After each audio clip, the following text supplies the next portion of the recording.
Hey, it's Chronologically Gaming, the only channel that's perpetually retro because we're playing every video game in order of release. All consoles, all handhelds, all computer games, and everything in the arcade all over the world. Let's go to the middle of November 1982.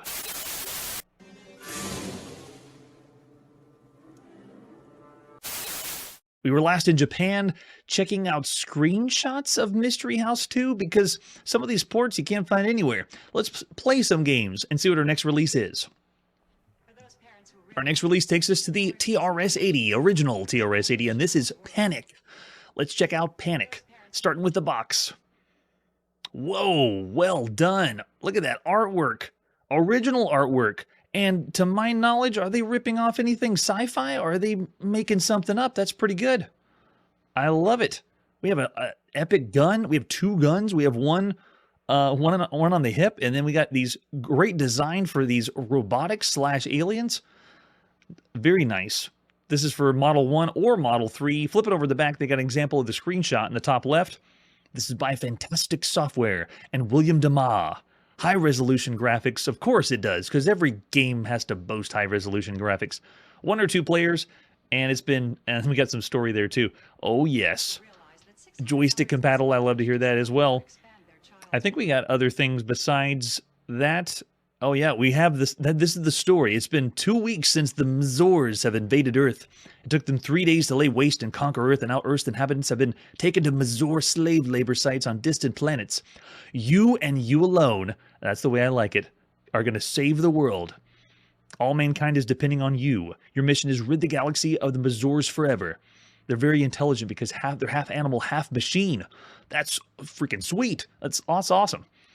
And then there we go. Inside sleeve tells us even more loading instructions, the joysticks that work with this, and sound and vocal effects, which is awesome on the TRS-80. There's the game instructions. Our mission is to destroy as many Mazors as possible. We have 3 warriors at our disposal. The play is operated with arrow keys or joystick, and we're going to use that. Use the fire button to fire your pistol or laser. A through G can also be used to fire the pistol. Player cannot shoot while on a ladder. Oh, darn. Facing left or right, transporter pack will cause the player to dissolve and reappear at random points. Enter key activates the transporter pack. Don't forget about that. There's our 5 1/4 floppy disk, which I believe, is that a fabrication or is that a real? I guess they just slapped the sticker on the side with an example of the screenshot. You'd think that, wouldn't you? Let's pop in and play Panik. William Dama, Fantastic Software. It is November 15th, 1982. And I wouldn't have it any other way. All right, I bet we just get a load with this. And by the way, this load for the TRS-80 is not the true load for right now in 1982. This is far too easy. This is our 138th game we've played on the original TRS-80. Bring it on, more games. Fantastic Software, this is the 3rd game we've seen by Fantastic Software. They did things like Hyper Light Patrol or The Talking Adventure 1, the one that just was straight up talking to us, so this game better talk. I want to hear it sing. And William Dama, this is the 5th game we've seen by him, and most of them have been Golden Voyage ports. All right, here we go. We can do 1 or 2 players. You don't get to play at the same time, though. 1 at a time, just like an arcade. Warning, warning, intruder alert, warning, warning. That's what I'm talking about. So cool. Okay, we are in and we are moving. I have shots at the top, number of mins, player 1, and then I want to destroy as many Mazors as possible. I can climb ladders, I can fire, yeah, there's my shot, but we have a limited supply. Okay, so I can pick up more. It looks like it's little piles of shots. Where did the alien go? I missed him. But you can make your way up and down ladders. It's very, very reminiscent of some other video games that we refer to as fixed platformers. In other words, it's a platformer that has no running and jumping. It is just walking around and moving. Some of the biggest fixed platformers we played up to this point have been stuff like Space Panic, Bellhop that was on the Apple II, and Burger Time. But this one has the gun mechanic, and shooting while on a platform is even better. What is that thing down there? It looks like a 1950s robot. I'm not sure if that's a Mazor or not, but I'm just going to get some more ammo. This is the 28th fixed platformer we've played on all systems. I don't see anyone climbing the ladders to come after me, though. The first thing, though, that strikes me is this is the very first fixed platformer that has scrolling like this. it's reminiscent of games we're going to see later, you know, like Mappy and Flappy Bird and things like, not Flappy Bird, but Flappy by Sega. But this is not, those aren't out yet. This is the very first time we've had a platformer that is doing what this is doing, like scrolling around the screen. Okay, they did climb the ladders. Come and get me. They're not taking the bait. So we got different enemy types. I can't really tell the difference between the two. Looks like that one can transport back and forth between the levels without a ladder. That's cheap. So it is arcade style. It's just how long can you stay alive? Pick up the ammo, kill as many enemies as possible. I want to see if it scrolls up and down too. There we go, Flicky. That's the one I was thinking of. We haven't seen it yet, so I technically don't know what Flicky is. It's the middle of November 1982. All right, we have enemies down here. Joystick control works fairly well. On the ladder, it can feel a little bit like you're getting stuck or a little slow, but not really that much to complain about, considering everything else that's out there. What this really reminds me of is Infiltrate that we played on the Atari 2600. That's what this feels like, but Infiltrate still was taking place on one screen. This allows you to move around and shoot while on the platforms like this. So this is already more fun maybe than Space Panic, because we've played plenty of Space and Apple Panic clones that are out there. Oh, you can't shoot this one. I didn't hit enter in time to warp away.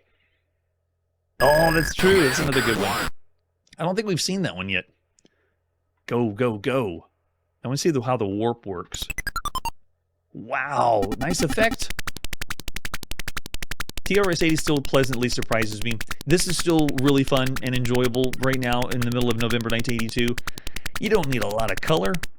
How many people actually had color monitors? Because we're spoiled here on Chronologically Gaming because we play everything. When we played the Microsoft Flight Simulator, not everyone was playing that in color when it came out. All right, climb. Okay, good, it worked. It was fast enough.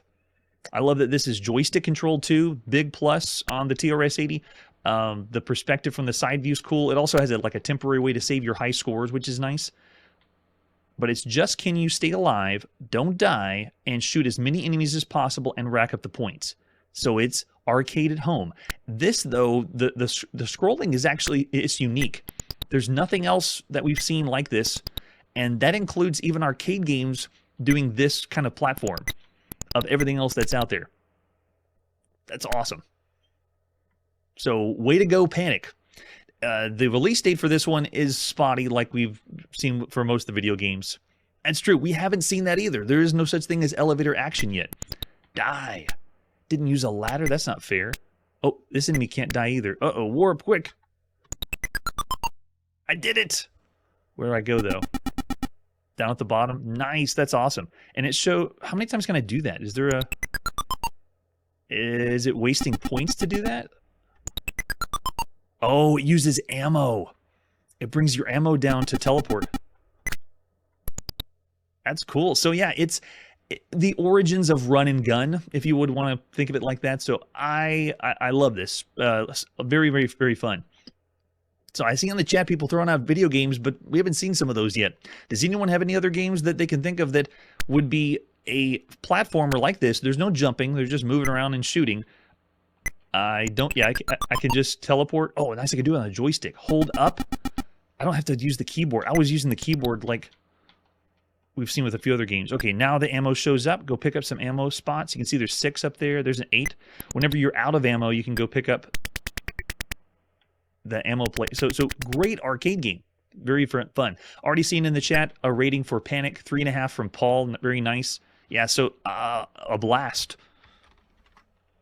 I would want to keep playing. So it is great. Even the 2 colors, I mean, go for it. Yeah, Brad's saying of all the games we could play up to this point, 2.5 stars, 3 or 3.5.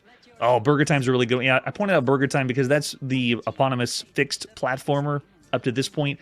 Panik is very good though. This is fun. I would say, yeah, Curtis is saying 4 for the innovations there. I don't know if I can go. I'm somewhere in between 3.5 or 4 in the chat. There are some 3.5s there. Even some people saying average of all the games you could play across all computers.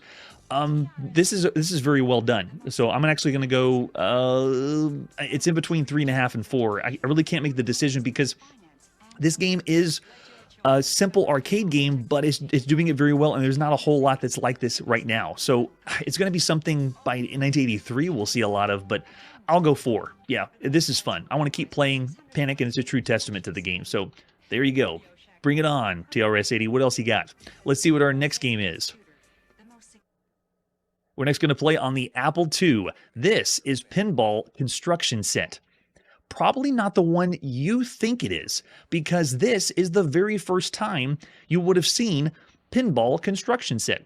This is the 416th game we've seen on the Apple II. And this is by Budge-Co. That's right, Bill Budge is back. The 6th game we've seen by Bill Budge. He did Penny Arcade, Space Album, the trilogy of games, things like that. And Budge-Co was his own company he started. It's the 3rd time we've seen anything from Budge-Co. And the other game was Raster Blaster, which is kind of like a preview of this. But this one's just straightforward. We are going to construct pinball. And the front of your first box, the original box, looked like this. If everyone's thinking of, you're showing the wrong box, this was the first one. And I know which box everyone's thinking of, by that humble little company called Electronic Arts. We have no idea what Electronic Arts is right now. So we'll see this again around sometime 1983. That's right, Paul. All right, and then you flip it over. Oh, that's the inside sleeve showing all the parts of pinball, which is a really cool touch. I like that. Flip it over the back of the box.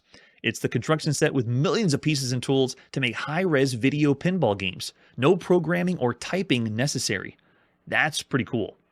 It shows a magnifier, paintbrush, changing colors.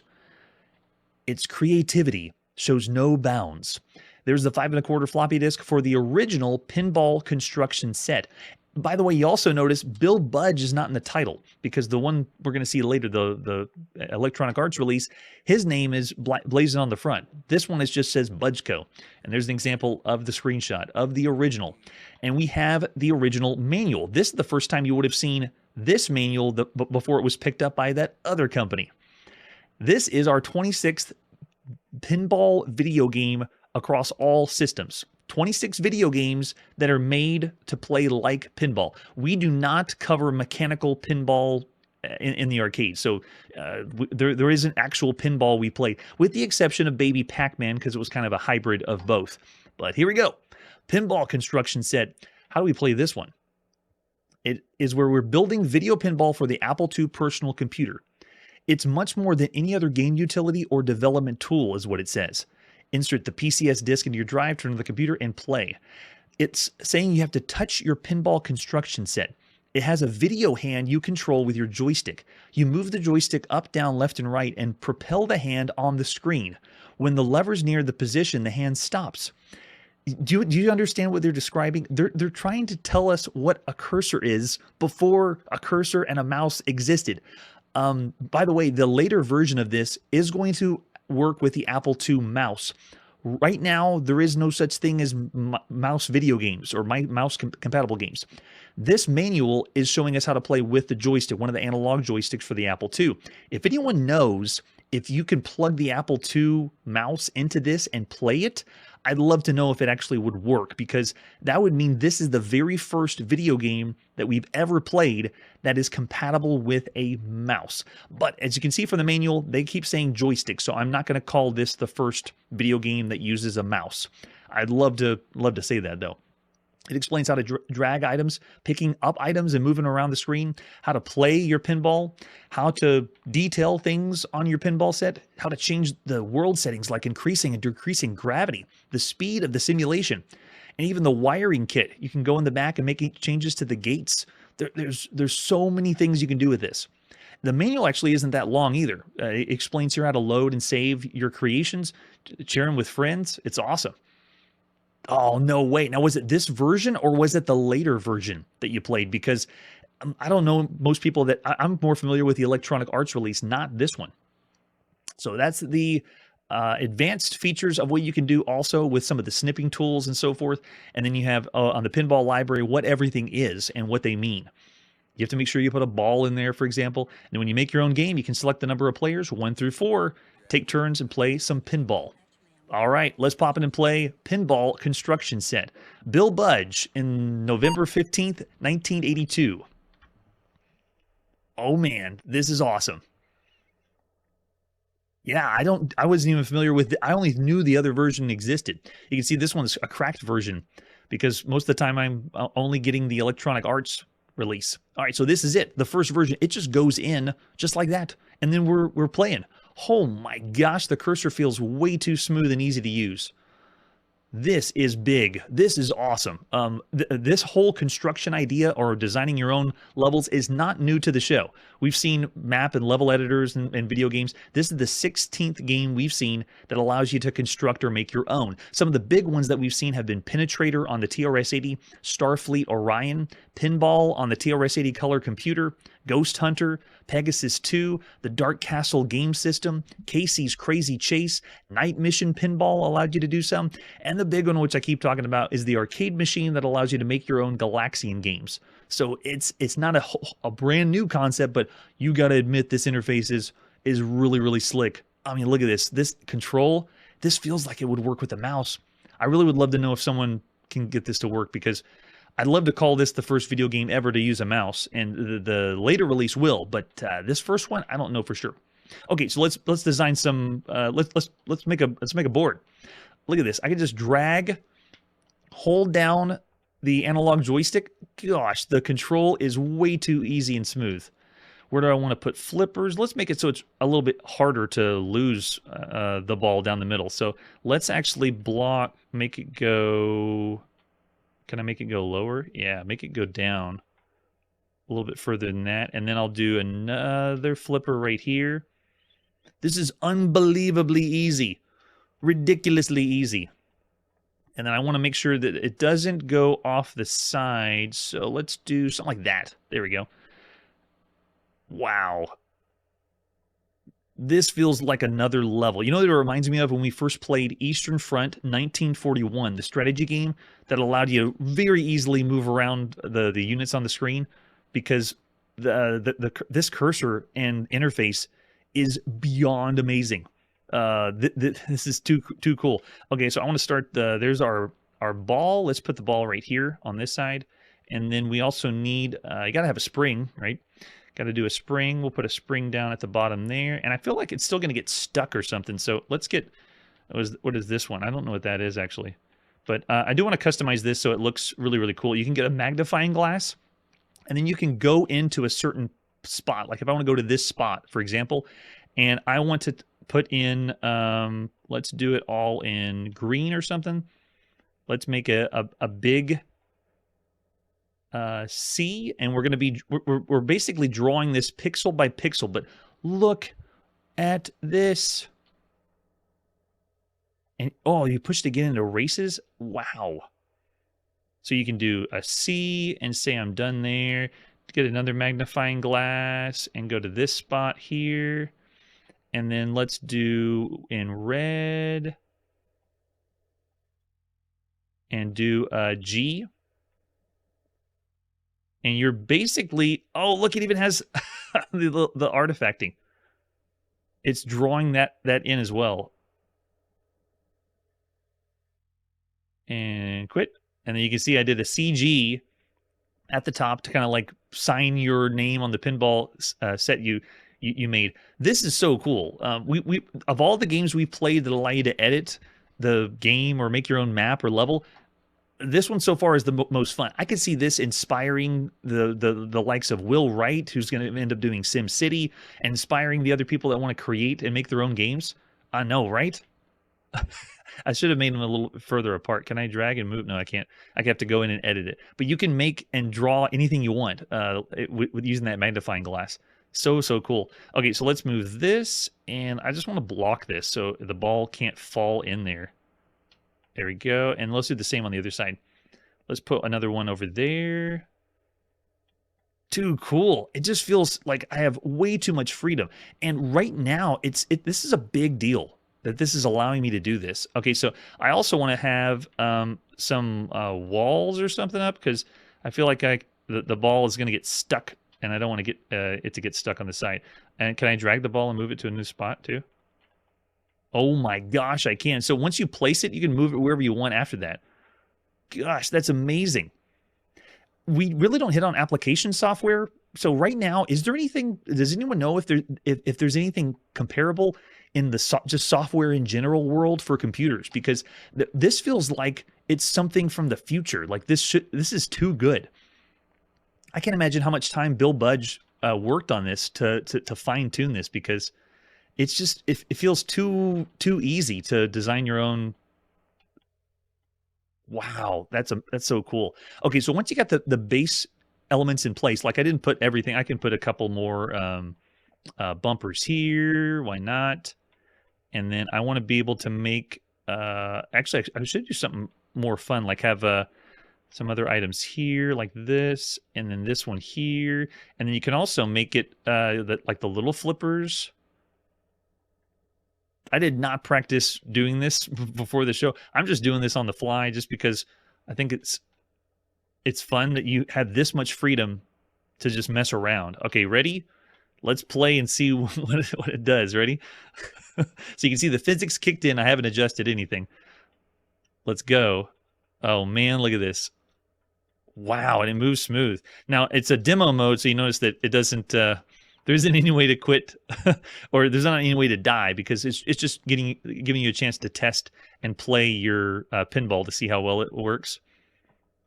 I haven't even got any points yet, because I didn't hit it up on the side. But obviously, I had a bad placement for a few things. And it has the sound effects, too. There we go. And if you get inside that... Wow.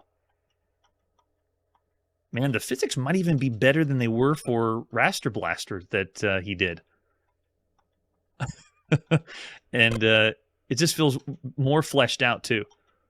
This is epic. So not only is it very, very well done video pinball, of all the video pinball you could be playing right now, but you can make it your own and do whatever you want. I totally understand why Electronic Arts picks this up and then re-releases it with that classic box later. So we'll see this again on Chronologically Gaming, but this is so cool.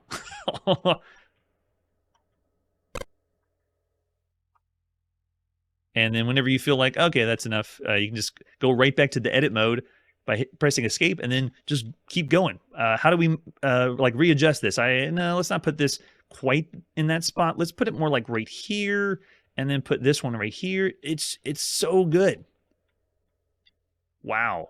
I wonder if I can stagger it like that and just have it where it rolls off the side. I also wanted something where and when it comes down.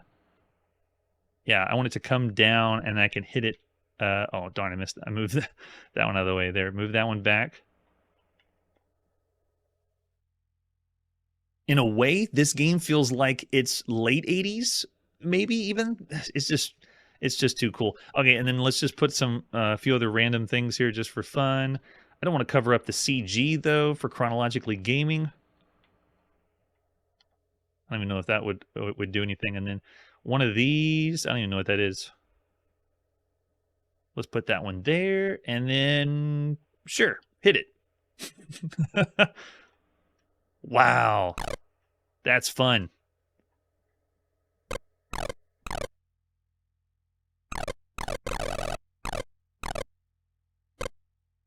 Yep. Okay, that placement works a little bit better.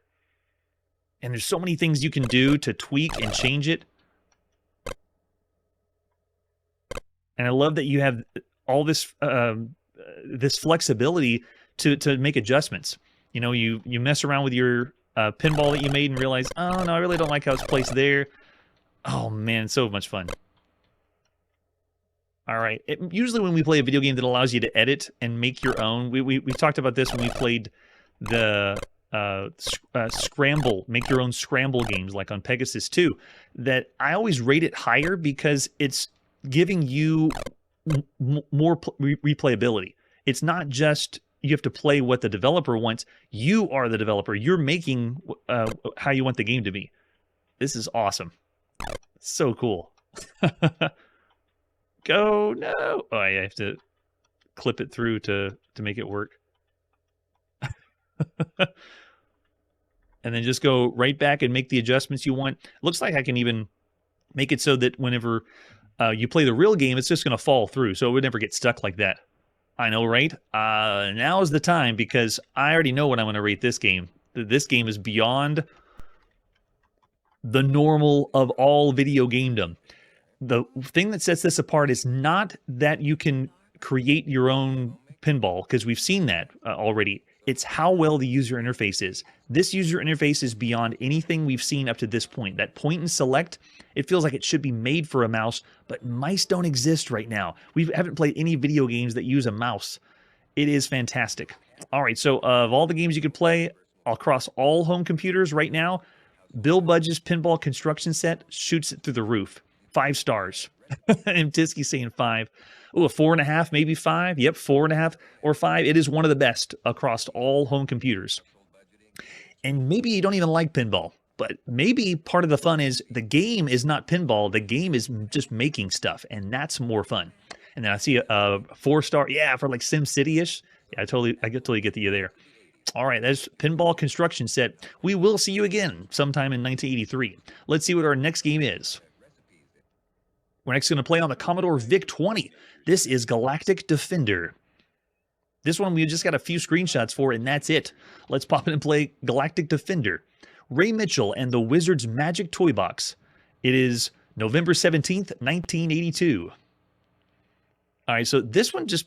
Did it just start? It just went right into the game that fast. So this is only on the Commodore VIC-20. This is the 312th game we've played on Commodore's flagship system. The Wizard's Magic Toy Box and Ray Mitchell, this is the 3rd game we've seen by them. They did Search and Destroy and Muncher, Muncher has my vote for the scariest box we've ever seen. Of all boxes, of all video games, you need to check out Muncher and be terrified. All right, so this one is... are we already dead? We already dead. All right, we'll go again. Galactic Defender. Okay, now we're in for real. I can move left and right, which feels like an Ed Averitt character on the Magnavox Odyssey 2. The whole point of Galactic Defender is to move left and right and prevent the blue aliens from getting to the bottom and polluting your planet. This is technically an arcade platformer. However, this is the most stilted of all the arcade platformers we played. It is borderline a fixed platformer because when I jump, I am so committed to my jump that I can't even move or control the trajectory. I am relying on the platform movement for where I land. That's how crazy it is. So it's like we're collecting aliens. Don't let them get to the bottom because, well, I guess don't let yourself get to the bottom either because then you'll die. But if you want to make a jump up, you have to jump and then wait for the platform to move under you. It is extremely cumbersome and very frustrating. And it makes me want to go back and continue to play Pinball Construction Set because this is a whole world of pain. Like, I can't even jump across the platform to the other side. Oh, gosh. Yeah, it is very, very frustrating because, oh, it's rough. Yeah, really rough because whenever you want to jump, you have no control. And we've already seen games where you don't, when you jump, you're committed to that jump. But this one is on another level. Yikes. All right, so this is our 56th arcade platformer that we've played across all systems. And this one, because it's like bare bones fixed platformer or arcade platformer, it actually reminds me of another game we saw in the arcade named Chaos in December 1981. But that is not doing this game justice. Chaos was actually fun. This one is not fun. This is rough.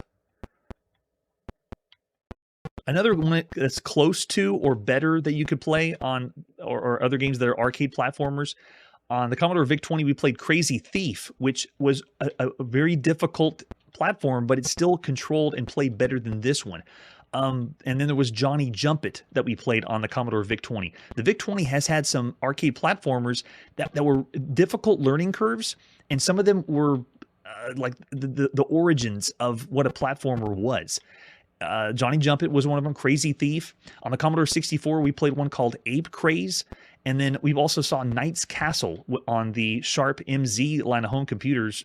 That one, same thing. It's like a rough version of an arcade platformer. It's not as smooth or as fun as Donkey Kong, but this one's on a league of its own. It still doesn't rival the worst of the worst arcade platformer. And if you've been tuning in, you know which one I'm talking about. Sir Egbert Jumper for the TRS-80 color computer is still the worst of the worst. Oh man, yeah, it doesn't come close to Chaos though, and it's not even anywhere near Johnny Jump It. So it's It's a difficult platformer, but you got to commend them for trying to do something. But at this point, we've already seen lots of arcade platformers.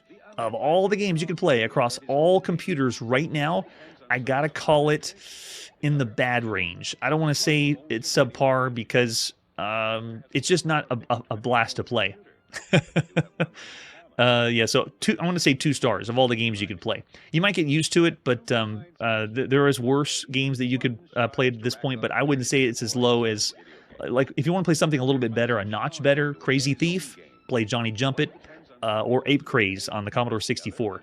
Yeah, looking in the chat, I see some 2 stars around the bad range. Oh, yeah, you have to play it to believe it, James. I see a 1.5 there, too. Very nice. All right.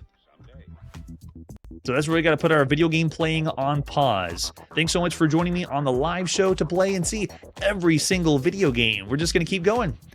After every video game, whether it's a good one, whether it's a bad one, please come on the show or tell me in the chat what you would rate these games if you were to travel back to November 1982. Next time on Chronologically Gaming, we are headed back to Japan for another new home computer launch, because I guess they don't have enough computers. The first game that we're going to play on this new computer is one of Namco's best. We will also check out a new shooter by Nufcop, and if we have enough time, we might see the ZX Spectrum's very first real-time strategy game. That's it for today, and like I always say, you have no excuse. Start making your own video games right now. Hey everybody, thanks for checking out the channel and joining me on my quest to play every single video game in order of release. We'll be streaming live every weekday at 9 p.m. Central, so join us and let us know if we missed any games along the way.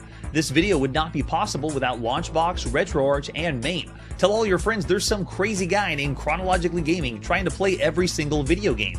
We have links down below that'll send you to places like our Discord and Patreon, and one that says all the video games we've ever played. If you go there, it's a list of everything, and you can click right to the game you want to see. Chronologically Gaming is the name to look for. We are perpetually retro, and we will catch you next time.